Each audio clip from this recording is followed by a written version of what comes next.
Cerca Teleeuropa sul tuo Play Store o Apple Store e scarica la nostra app.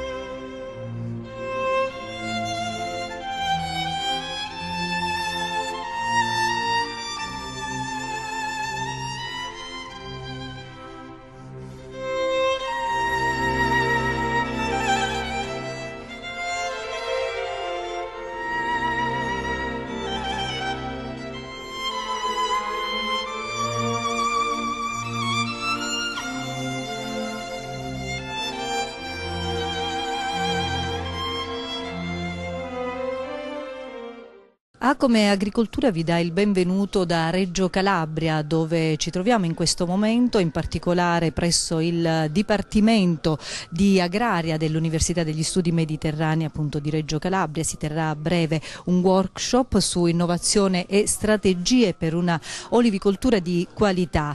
Ne parliamo ad introduzione di questa giornata con Alfonso Ruffo, coordinatore del progetto Evo Lab Misura 1 per il PSR 2014-2020. Allora qual è lo scopo di questa giornata?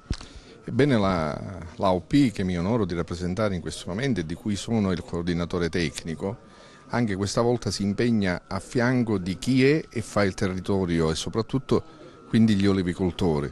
La misura 1 del PSR ci ha dato la possibilità di organizzare, di presentare e quindi di avere finanziato un programma a valere sul PSR regionale a favore degli agricoltori e soprattutto a favore della formazione degli olivicoltori nel loro campo e nel loro settore, in modo che le aziende agricole olivicole diventino delle vere imprese. Ecco, una giornata in cui relazioneranno esperti del settore che adesso andiamo ad incontrare. L'Università degli Studi Mediterranei di Reggio Calabria oggi ospita un workshop dedicato agli olivicoltori organizzato anche dal Dipartimento di Agraria, un dipartimento strategico per la Calabria. Certamente sì, è una storia che va avanti da tanti anni. Questo è un ruolo che è stato costruito nel tempo con la fatica di tutti i giorni e adesso il Dipartimento conta su una rete e su una collaborazione col mondo imprenditoriale molto importante e in particolare nel caso del settore olivicolo oleario, che tradizionalmente è stato sempre nei nostri pensieri. In realtà è un tema che, per quanto guardi a lungo indietro nel tempo, è un tema sempre attuale perché ha tante sfaccettature che vanno dalla produzione alla trasformazione, alla commercializzazione e anche gli aspetti che riguardano la tutela dell'ambiente. Molte problematiche sono ancora insolute, paradossalmente richiedono uno sforzo del mondo della ricerca ulteriore. Direi che la novità è che rispetto a tanti anni fa oggi il Dipartimento ha una collaborazione fattiva e quotidiana col mondo delle imprese, che peraltro hanno bisogno anche di un sostegno e di un incoraggiamento, perché lo sviluppo di know-how e di innovazione nel mondo delle piccole imprese è molto complicato. Avere il supporto di una struttura universitaria che peraltro opera sul territorio, lo conosce abbastanza bene, questo è un fatto fondamentale. Quindi anche in questo il Dipartimento di Agraria come dire, importante e strategico per la regione, direi, non tanto e non solo per il sistema universitario, per questo territorio che ci ospita, che fa dell'agricoltura uno dei suoi pilastri portanti, che ha retto negli ultimi anni, nel decennio della crisi, l'agricoltura calabrese, certamente assieme ad altre agricolture del meridione d'Italia ha retto il paese. Questo è importante, quindi va dato anche onore e merito a questo settore, a tutti gli imprenditori che hanno continuato a investire, che riescono a credere nel futuro, e il nostro ruolo è quello di mettere a disposizione i prodotti della ricerca e dell'innovazione che nel silenzio vengono fuori tutti i giorni. Ecco, si parlerà di innovazione, lei lo ha citato più volte, ma in generale innovazione è una parola che sta molto a cuore alle università. Sì, noi siamo chiamati a dare un impulso da questo punto di vista in tutti i settori in cui operiamo. ma l'innovazione si misura realmente da quello che poi l'utilizzazione che ne fa il mondo delle imprese. Quindi se l'impresa viene, bussa alle porte dell'università è perché ci crede. Se ci crede, una parte della nostra missione è già compiuta. Ferdinando Verardi, esperto in formazione e sviluppo della cooperazione, già componente del Comitato Esecutivo Alleanze Cooperative. Oggi si parlerà di informazione ma soprattutto di formazione delle aziende che operano nel settore olivicolo. Sì, senza la quale non penso che in qualsiasi società o comunità possa evolversi in positivo. Il ruolo strategico della formazione è appunto strategico in questo senso, perché dà le basi a una qualsiasi società strutturata di fare dei passi in avanti. La vera innovazione è quella di creare un sistema formativo che tenga conto delle tre componenti che stanno sul territorio, che sono chiaramente l'università, la scuola e la formazione professionale. Se tutte e tre camminassero in maniera non solo parallela ma incrociando le forze, le energie, probabilmente saremmo già a un buon punto per far sì che si innescano meccanismi di sviluppo dei territori e formare quei profili professionali che poi chiaramente sono pronti per il mercato del lavoro. Ecco, tra le aziende e la formazione di tipo accademico esiste già un rapporto consolidato oppure c'è ancora da lavorare? Io penso che c'è tanto da fare ancora, perché quando si parla di trasferimento di tecnologia, di brevetti, di queste cose, ci sono punti di riferimento di eccellenza, ma secondo me bisogna uniformare questi processi e questi percorsi. Io penso che le università, il sistema delle aziende, le piccole e medie aziende, ogni giorno debbano cercarsi, in questo senso. Ecco, giornate come queste possono stimolare l'uno e l'altro. Sono appunto un'informativa adeguata come oggi, penso che siano necessarie, in modo che quotidianamente entrambi i sistemi lavorano insieme. Ci sono altri sistemi secondo lei da poter suggerire per ottenere questi scopi? Ma certo, le tecnologie digitali. Oggi presumo che quest'ulteriore valore aggiunto debba essere ricercato da entrambi i sistemi su piattaforme digitali, per far sì che appunto i giovani si avvicinino. In questo caso io chiaramente immagino il modello cooperativo è quello che dà il valore aggiunto a un giovane, ai più giovani, per mettersi insieme. Le tecnologie digitali, la costruzione di piattaforme digitali, presumo che possa essere un altro valore aggiunto a questo progetto, a questo processo. Domenico Fazzari, amministratore delegato dell'azienda San Giorgio, Olearia San Giorgio, oggi è qui al workshop Innovazione e Strategia per una olivicoltura di qualità. Esiste già un rapporto di fiducia tra le aziende e gli enti formatori come quello accademico, appunto come l'università? Esiste già da tempo, per fortuna esiste, ed si sta sempre più portando avanti in maniera molto forte. Naturalmente l'agricoltore, l'olivicoltore ha bisogno del mondo accademico, perché senza il mondo accademico sicuramente non si riesce a fare quello sviluppo, quella ricerca che è essenziale specialmente oggi, perché i mercati vanno avanti, ci vogliono sempre prodotti di altissima qualità e quindi noi dobbiamo innovare, ma innoviamo insieme agli organi preposti, che è sicuramente il mondo accademico. Ecco, la produzione olivicola calabrese è una delle maggiori produzioni nel campo dell'agricoltura a livello nazionale. Lei a questo punto quanto pensa che sia importante non solo innovare ma anche mantenere degli standard qualitativi di questa produzione? Guardi, sicuramente noi siamo la seconda regione produttrice in Italia, sicuramente, quindi la produzione è importante, anzi è importantissima la produzione, produrre, perché negli ultimi tempi, negli ultimi anni la produzione sta calando, non sta calando solo in Calabria, sta calando a livello nazionale, quindi è una potenzialità che noi abbiamo e che dobbiamo continuare a esprimere molto bene, ma soprattutto dobbiamo produrre qualità. Il mondo cerca qualità legata al territorio, perché il valore aggiunto oggi è sicuramente un prodotto insieme a un territorio. Questo sarà il valore aggiunto del futuro, questo dobbiamo continuare a fare, ma lo dobbiamo continuare credendo assolutamente nell'alta qualità, anzi mi permetto di dire nell'altissima qualità.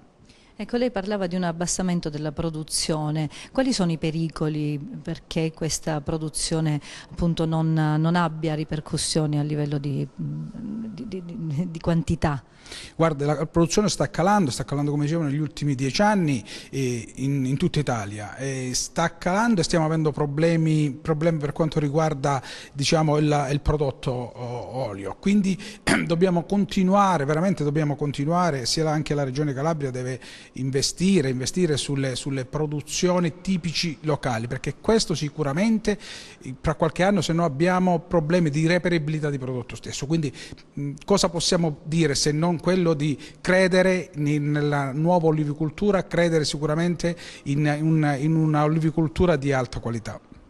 Luca Lucia, presidente regionale della Federterziario, tante le novità anche nel campo legislativo e anche nel settore dei contributi. Sì, in effetti quello che abbiamo avuto modo di illustrare oggi riguarda contributi per imprese agricole che escono dal solito, per esempio PSR Calabria, che riguarda le imprese di produzione primaria ad esempio, ma si è parlato oggi anche eventualmente di altri bandi che riguardano per esempio la trasformazione dei prodotti agricoli. Questi sono bandi che solitamente sono conosciuti un po' per le imprese artigiane o per le imprese di produzione di beni o servizi, ma che diciamo si confanno molto bene anche alle imprese agricole. Abbiamo parlato di Resto al Sud, che prevede fondi da 50.000 o anche a 200.000 se si tratta di imprese aggregate, cioè di soggetti che si aggregano per costituire delle società, o anche del nuovo progetto ISI Startup, che è un progetto nuovo, diciamo portato avanti dall'Ente Nazionale per il Microcredito grazie al sostegno del Ministero dello Sviluppo Economico e anche di Invitalia, che poi eroga i fondi. Questo addirittura è un progetto che consente ai giovani di fino a 30 anni non compiuti di accedere gratuitamente a un corso che poi li porterà attraverso una fase intermedia di tutoraggio, però con sole 80 ore, quindi abbastanza snello e veloce, di accedere a dei fondi per ottenere fino a un massimo di 50.000 euro da restituire senza interessi in 8 anni. E questo credo che per una regione come la nostra, che è fatta per il 93% di imprese micro, ma anche più piccole delle microimprese, no? Imprese, non c'è un termine per descriverle, sicuramente possono essere delle ottime soluzioni. Lei pensa che è possibile fare impresa partendo da queste opportunità? Secondo me sì, perché come dicevo poco fa, proprio la nostra regione, così come un po' tutto il tessuto italiano, ma maggiormente nella nostra regione è presente il fenomeno della microimpresa. Sono a volte le ottime idee, soprattutto nel campo della trasformazione dei prodotti agricoli calabresi, sicuramente ci sono delle imprese che magari potrebbero sembrare un po' di nicchia, ma producono dei prodotti di altissima qualità e che sono apprezzati non solo nella nostra regione ma in tutto il mondo. Ecco, sicuramente questa è un'ottima base di partenza allo scopo di creare dei prodotti che possano valorizzare il nome della Calabria in tutto il mondo. Federterziario in che cosa supporta i suoi associati? Federterziario supporta gli associati, diciamo, un po' a 360 gradi. È vicina innanzitutto ai professionisti che assistono le aziende, per cui offre tutto quel ventaglio di servizi, tra cui ad esempio l'assistenza per ottenere finanziamenti, fondi pubblici, man mano che ci sono i cambiamenti nella legislazione. Ad esempio recentemente è entrata in vigore la fatturazione elettronica e Federterziario ha creato una propria piattaforma per facilitare l'accesso alla fattura elettronica da parte delle imprese, così come addirittura, specialmente nel campo agricolo, l'imprenditore spesso, come dicevamo prima, magari avanti con gli anni e non è pronto a digitalizzarsi o addirittura non ha personale con queste competenze, non è supportato sufficientemente. Ecco, Federterziario fa anche questo, cioè supporta anche nell'emissione della fattura, quindi un po' sotto tutti gli aspetti. Abbiamo parlato di formazione del personale, formazione gratuita o finanziata attraverso i nostri fondi interprofessionali, cioè noi raccogliamo quelle che sono delle somme appositamente raccolte dall'INPS per la formazione continua professionale e eroghiamo formazione alle imprese che ne hanno bisogno. Queste sono solo alcune delle cose che facciamo per stare vicino alle imprese. Pierluigi Taccone, presidente della DOP Lamezia, ma anche olivicoltore di grande esperienza. Quali sono le problematiche maggiori che affronta un olivicoltore qui in Calabria? Ma fondamentalmente sono legate alla vecchia tradizione che ci lega a un mondo olivicolo che ormai è superato, e questa difficoltà a rendere moderne delle realtà che sono antichissime ci crea indubbiamente dei problemi. Pensi che la vecchia olivicoltura calabrese è legata alla raccolta tipica di queste aree che si faceva da terra, e continuiamo ad avere le stesse piante che si usavano 200 anni fa, 300 anni fa, senza avere possibilità di meccanizzare al 100%. Oggi l'agricoltura, l'olivicoltura in particolare, se non si affaccia alla modernità non riesce a sopravvivere, perché i conti economici sono quelli che sono. Quindi è necessario ristrutturare la vecchia olivicoltura e inventarsi una nuova olivicoltura. Del resto ci sono le capacità tecniche per farlo, ci sono le piante disponibili perché questo avvenga. Abbiamo delle varietà interessantissime come la carolea, anche l'altobratica, e quindi si potrebbe reinvestire con una nuova organizzazione delle strutture agronomiche. Ecco, lei mi parla quindi di innovazione, ma secondo il suo parere è anche un problema legato alla cultura dell'imprenditore olivicolo e anche al consumatore?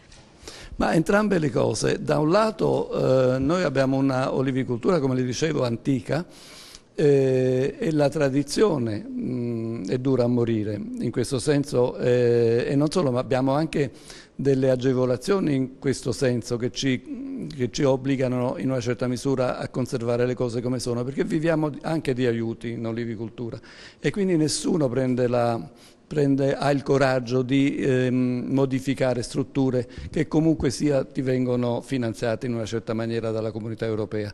Poi per quanto riguarda l'aiuto, il consumatore anche in Calabria da sempre è stato abituato a consumare un olio non di estrema qualità, ed anche in questo caso la tradizione è dura a morire.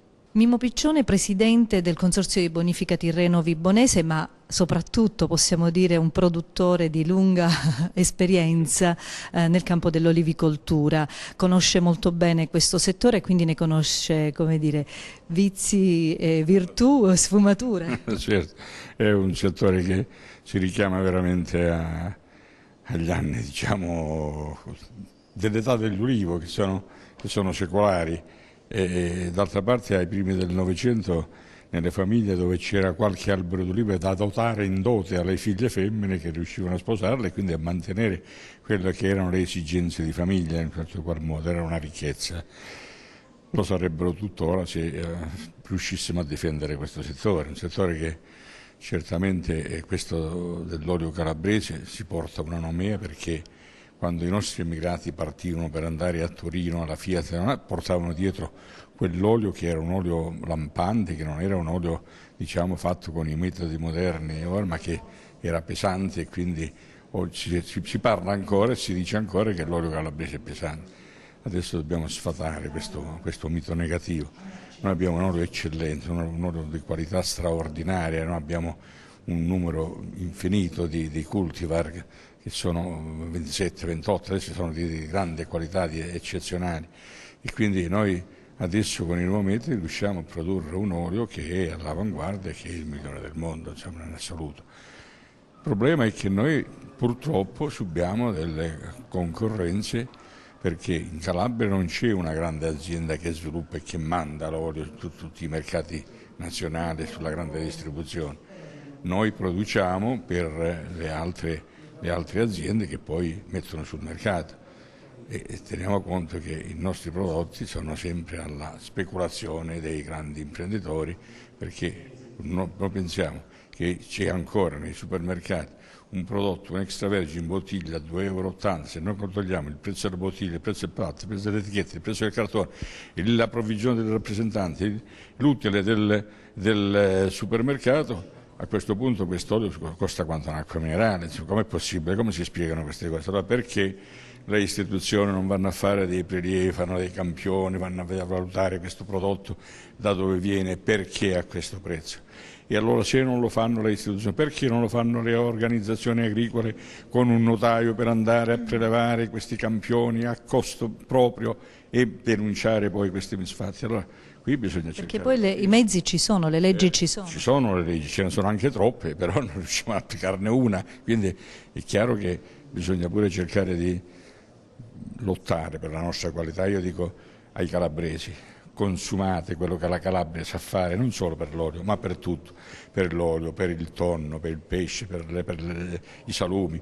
Consumate calabrese, perché consumare calabrese significa creare lavoro in Calabria, e questo è l'appello che faccio, quindi cerchiamo di dare spazio ai nostri prodotti, a quello che noi sappiamo fare meglio e degli altri sicuramente.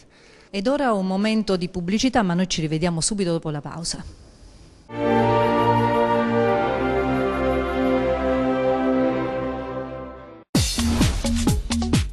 Cerca Teleeuropa sul tuo Play Store o Apple Store e scarica la nostra app.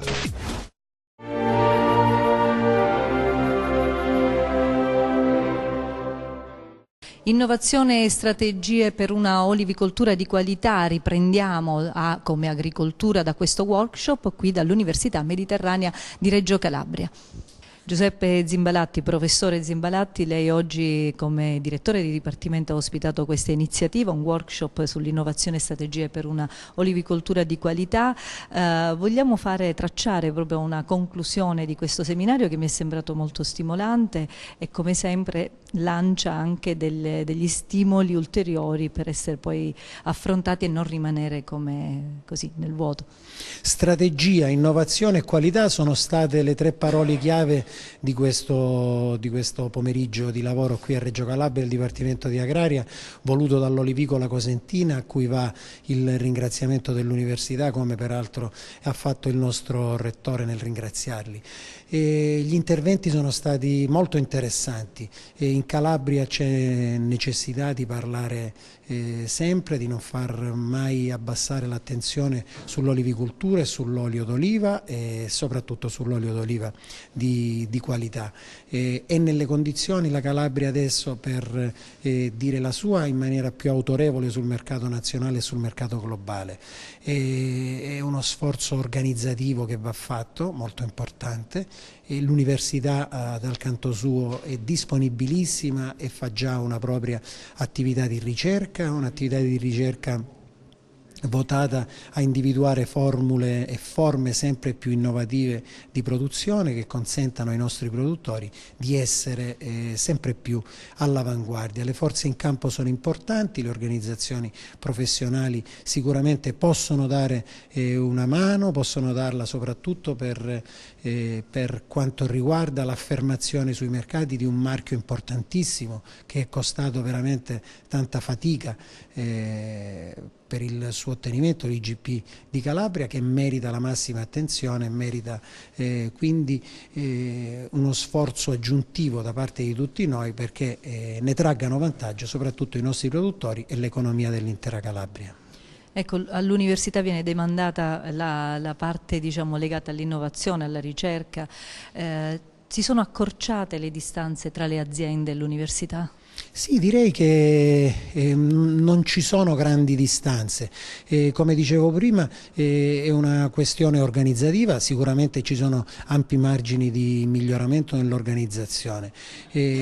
Una grande mole di attività di ricerca viene sviluppata, è importante che questa attività giunga alle aziende e nei limiti del possibile venga attuata laddove possibile. Si parla tanto quindi di innovazione, si parla tanto di nuovi modelli produttivi, su questi noi stiamo investendo. Molto spesso, specie per coltivazioni come l'olivo, coltivazioni arboree, i risultati della ricerca non sono immediati perché sono legati ai cicli delle piante, però per fare un piccolo esempio, da alcuni anni è iniziata una sperimentazione di intensivo con delle cultivar calabresi e di tutta evidenza i risultati non possono essere immediati, ma ci saranno, per cui è un'importante opportunità, perché no, può anche essere offerta da modelli culturali intensivi basati su varietà calabresi. Direttore Zimbalati, possiamo dire che le sta particolarmente a cuore la produzione olivicola calabrese? Sì, personalmente sono, oltre che per ruolo e per attività professionale, molto appassionato. È un settore molto appassionante perché in esso si rispecchia la cultura, la tradizione della nostra Calabria. Se è vero che la Calabria anticamente si chiamava Enotria per via del vino, è anche vero che oggi la produzione lorda vendibile dell'olio, con tutte le criticità di cui si vuol parlare, è la più importante fra tutti i prodotti agricoli e agroalimentari calabresi, per cui la passione mia c'è sicuramente, ma serve, cioè non basta solo la passione, perché servono anche dei risultati e per quelli siamo disponibilissimi. Alfonso Ruffo, dunque oggi si è accennato in apertura di questa trasmissione al programma di informazione sull'olivicoltura Evolab. Vogliamo spiegare ai nostri telespettatori esattamente in che cosa consiste questo progetto? Bene, con grande soddisfazione in questo momento mi corre l'obbligo di ringraziare tutti coloro i quali hanno partecipato oggi alla buona riuscita di questo convegno informativo divulgativo. L'attività progettuale si sviluppa soprattutto nella divulgazione delle informazioni alle aziende per una innovazione che non deve essere solo di tipo culturale, cioè legata alla produzione, ma una innovazione fatta in modo che le aziende diventino delle vere e proprie imprese e che siano fiore all'occhiello per il territorio e per il prodotto che, ricordiamoci, ha delle peculiarità fondamentali che sono quelle di una certificazione, soprattutto quella legata alla IGP, che identificano una storia che è quella della nostra Calabria con un prodotto che è il nostro olio extravergine di oliva, prodotto eccellente e straordinario. Ritornando quindi al progetto, come proseguiranno le altre mosse, diciamo, fatte per la realizzazione e portare a compimento questo progetto? Ebbene, il progetto si svilupperà sul territorio in modo diretto ed indiretto, intendendo per modo diretto dei confronti e dei momenti di formazione diretta nelle aziende a cui parteciperanno tutti i produttori, meglio, buona parte dei produttori, perché non è possibile raggiungerli tutti, la maggior parte sarà raggiunta tramite il media televisivo. Formazione diretta nelle aziende, dove andremo a raccontare come effettivamente nella tradizione e nella modernità si fa la coltura dell'olivo. Quanto interesse da parte dell'azienda state raccogliendo in questo vostro giro? L'interesse è notevole. Sin dalla partenza del mese di settembre 2018 e concluderemo l'iter progettuale nel mese di agosto di quest'anno. È notevole soprattutto l'intenzione forte di chi ha pensato e di chi mette in atto il progetto, non è in quella di trasformare culturalmente quello che oggi è il territorio, ma soprattutto di suscitare delle curiosità, in modo che ognuno dei produttori cerchi di migliorarsi e di produrre sempre meglio. Non vi stancherete mai di fare questa vostra opera di divulgazione? Beh, speriamo di no, e speriamo soprattutto non solo di essere un faro per l'olivicoltura, ma di fare un servizio per l'olivicoltura.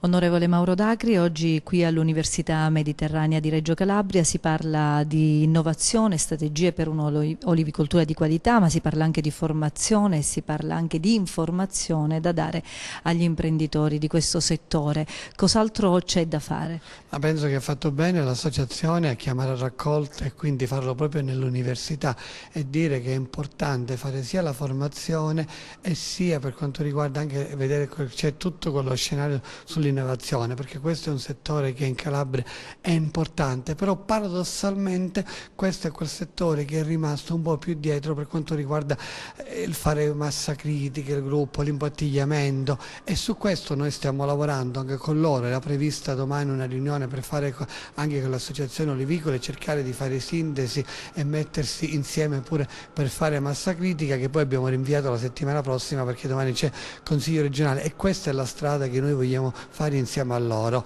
Noi come Regione Calabria saranno nei prossimi giorni, uscirà anche il bando per quanto riguarda per fare la formazione alle aziende, quindi fare la consulenza. Si parla di Asse 2, siamo già ad un passo successivo a quello che l'ha preceduto, a che cosa e a chi sarà rivolto in particolare? Guarda, noi già una prima fase quindi del PSR, siamo in una fase avanzata, ormai noi abbiamo raggiunto tutti i target di spesa. Noi entro il 31 dicembre di quest'anno dovevamo spendere una percentuale di soldi per non avere il disimpegno e spendere un'altra percentuale nelle varie misure per avere i 66 milioni di premialità, e quel che si dice, noi siamo riusciti per la prima volta a centrare questi obiettivi, quindi noi abbiamo messo in sicurezza la Calabria, che non portiamo i soldi indietro, e abbiamo anche preso la premialità.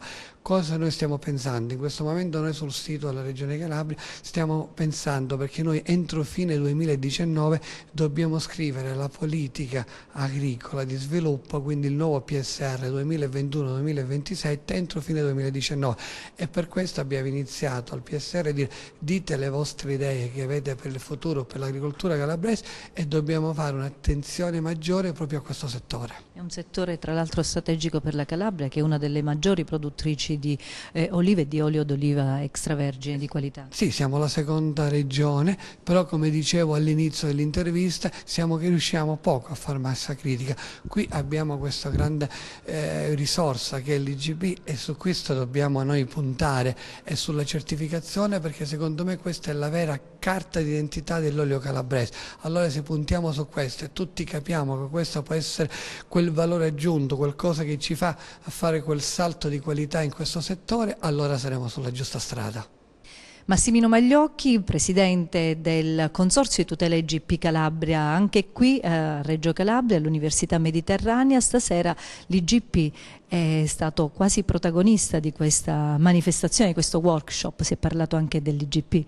Beh, credo che si incomincia a parlare di IGP finalmente in Calabria, ma non solo in Calabria, per fortuna, perché siamo presenti anche in diverse manifestazioni anche nazionali. Non ultima siamo reduci la settimana scorsa del forum che si è svolto a Siena di tutti i consorzi IGP italiani. Eravamo presenti oltre 50 consorzi, alla presenza del Ministro dell'Agricoltura Centinaio e del Presidente della Commissione europea, onorevole De Castro, dove lì si è discusso proprio anche dei problemi che affliggono non solo il mondo dell'olivicoltura, ma il mondo dell'agricoltura in genere e dei marchi, sia IGP e DOP, di come salvaguardarli, di come presentarli al mondo e di come intensificarne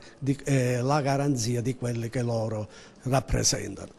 E oggi qui a Reggio mi fa piacere che proprio nel Dipartimento di Agraria di Reggio Calabria abbiamo parlato non solo di IGP, ma anche di come possono essere le prospettive di migliorare le nostre qualità, sia olivicolo ma dell'agricoltura in genere, anche perché oggi noi abbiamo un'agricoltura che cambia, che deve cambiare, che deve essere al passo con i tempi. Dobbiamo pensare ad un'agricoltura sostenibile che non sia solo espressione della salvaguardia della natura, ma che sia anche espressione della sostenibilità dello sviluppo dei nostri prodotti. Dobbiamo incominciare a pensare ad un rinnovamento non solo di quelle che possono essere le colture, ma un rinnovamento anche generazionale, un rinnovamento che se non avviene la nostra agricoltura, le nostre eccellenze si perderanno e saremo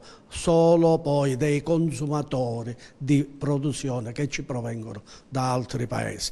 E per salvaguardare questa agricoltura e stimolare la presenza specialmente dei giovani, avvicinarli fargli capire che con l'agricoltura c'è futuro. È un'agricoltura che si deve rinnovare, è un'agricoltura che deve innovare e dargli a loro la possibilità di come potersi inserire in questi nuovi sistemi, in questi nuovi mercati, dargli la sicurezza ovviamente, dargli tutto quello che al giovane possa essere di aiuto a svilupparsi, di come svilupparsi, di come fare economie, di come avere valore aggiunto al loro lavoro, ecco, avere quella sostenibilità di un rapporto equo, sacrificio lavoro, sacrificio, redditività.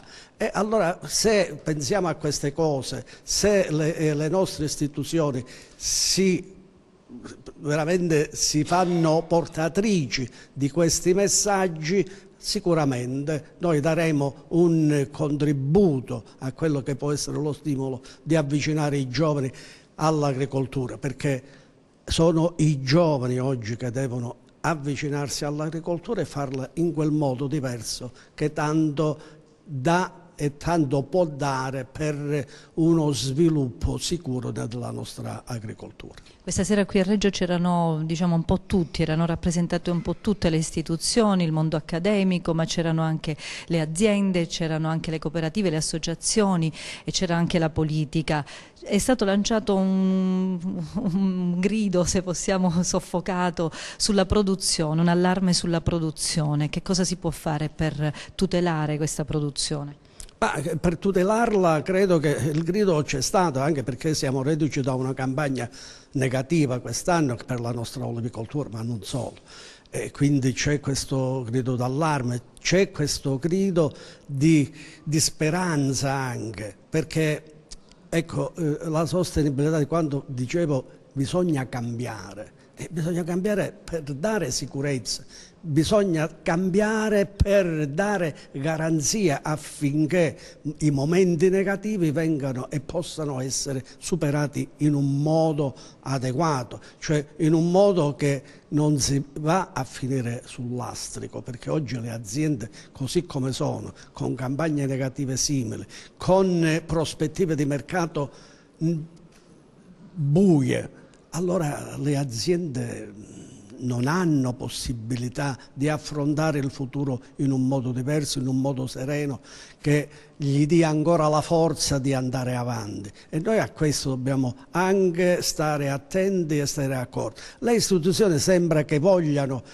dare un contributo diverso, l'abbiamo sentito da quello che ci diceva prima l'onorevole Dacri, delegato all'agricoltura per la Regione Calabria, il quale vuole dare un segnale di presenza delle istituzioni verso l'olivicoltura, cercando di trasformare quelli che erano i vecchi sistemi, essere al passo con i tempi, cambiare totalmente quella che è la mentalità egoistica dell'olivicoltore o dell'agricoltore degli anni passati. Oggi bisogna fare condivisione delle cose, bisogna essere insieme, stare insieme, fare cooperazione, associarsi, fare massa critica e solo così possiamo vincere quelle che sono le battaglie dei mercati, altrimenti non abbiamo grandi speranze. L'Associazione dell'Olivicola Cosentina insieme al Consorzio di Tutele GP Olio di Calabria stanno facendo tanto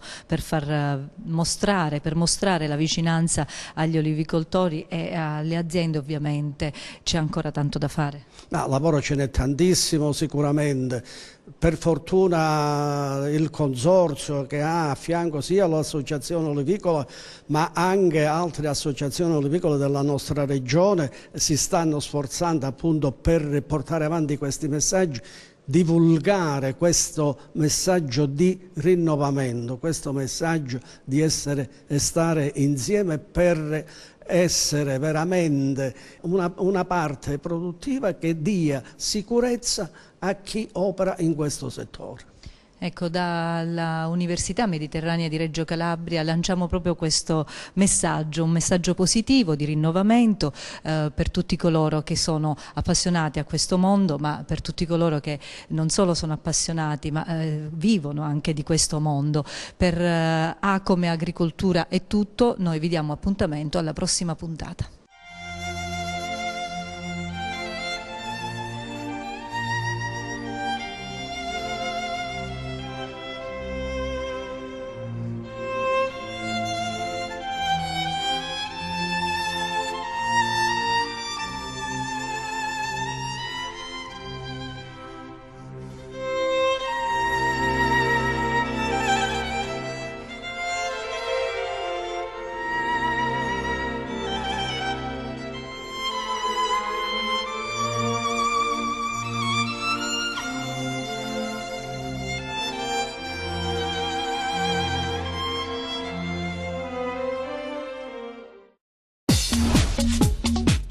Cerca Teleeuropa sul tuo Play Store o Apple Store e scarica la nostra app.